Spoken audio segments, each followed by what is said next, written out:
wayii mufachiisuun isaa waan oole miti. Yoo mufatan ta'e balaa guddaa qabaate eeggadhu naan jedhame. Toleen jedhee egaa utuma kanaatiin jiru moo namoonni qaama mootummaa dabballoota mootummaatiitiin jedhame xinnoo maqaa isaanii olii qaban wanta kana irraa babarreessanis akka isaanitti hin tolle.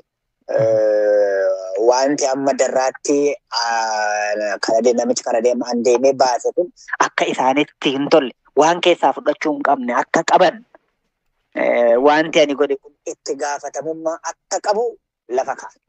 Maaliif jettee akka odeeffannoo keettis akka keettis maaliif jettee yaadda miidhaa uummata irra gahe ergasiitii mootummaan ni balaaleffanna jedhee hiriira adda addaa iyyuu akka gaggeeffamaa ture iyyuu ofumaayyuu dubbataas gabaasaas ibsas baasaa ture.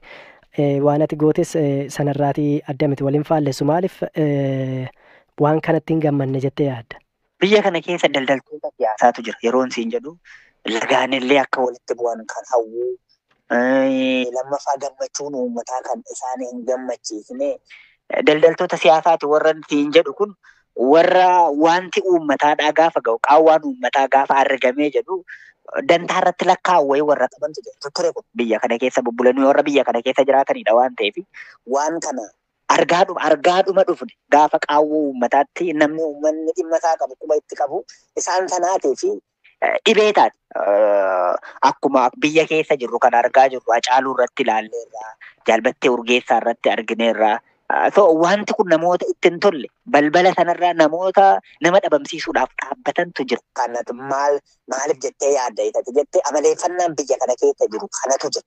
Warra harki isaanii kun gaaf hundumaadhaa waa bal'eessuudhaatiif waan bal'eessu kan immoo sababa ittiin barbaadutu jiru. Sunimmoo hundumayyuu yaaddessu akkas. Ergasii maaltu ta'e mana keessa akka ta'aa turanii ergasii maal gooteeti manaa baate moo? Ani akka konkolaataa haaraan namni haaraan naannoo sana baay'ateera jedhameeti ani qe'een gadhiisee ba'e. Manaatiin bayyaan mana dhiitee ba'e. Mana dhiitee ba'ee guyyoota lamaan sadan arfan tokko erga guyyoota lama booddee haalli isaanii dabalaa dhufe qe'ee dhufanii gaafatan hin jiru jedhame deemanii guyyoota muraasa booddee kun hogaa hundumtuu konkolaataa garaagaraatiin yaanii gara manaa dhufan. Mana dhufan mana sakatta'anii ani mana hin jiru maatii kiyya qe'ee jiran immoo eessa jiraa Daani'eelii jedhanii gaafannaan hin beeknu ittiin jedhanii kanamuu nan dhaga'an. Erga isaan akkasittiin jedhanii beektu maqaa jedhuutiin fuudhanii gara mana hidhaatti qajeelu. Eenyu faatu hidhame maatii kee keessaa? Obboleettii kiyya Haannaa Gammadaa ol jirraa Dabalii Beekamaa Likkaataa fi Rabbirraa. Mooraa ani galu keessa gala Rabbirraa nama ollaa kootiiti nama ani waliin jiraadhu nama mooraa ani galu keessa gala. Ayyee amma isaan kunneen iddoo geessan wallaaleen ture jettee ture amma odeeffannoo maal qabda ergasii? Magaalaa Shaggar furii waajjira poolisiitti hidhamanii akka isaan jiraniin dhage. Hundumaayyuu galgala fuudhanii deeman tana gara kutaa magaalaa furiitti dhaqanii hidhan. Amma fuulduratti yaaddoo akkamii qabdati? Dhokatteetii jiraatta moo haala kanaan moo maali yaadni kee? Egaa amma wanti biyya kana keessatti deddeemaa jiran wantoonni kaan ulfaatoo wantoonni kaan gara isaanitti deeman kan nama hin galle yaaddessoo haalli siyaasa biyya kanaatti immoo eenyu akka nama ajjeesu waan hin beekamneef malee isaati gaaffii maal hin balleessee jedhu deemeeyyuu nan gaafadhan ture.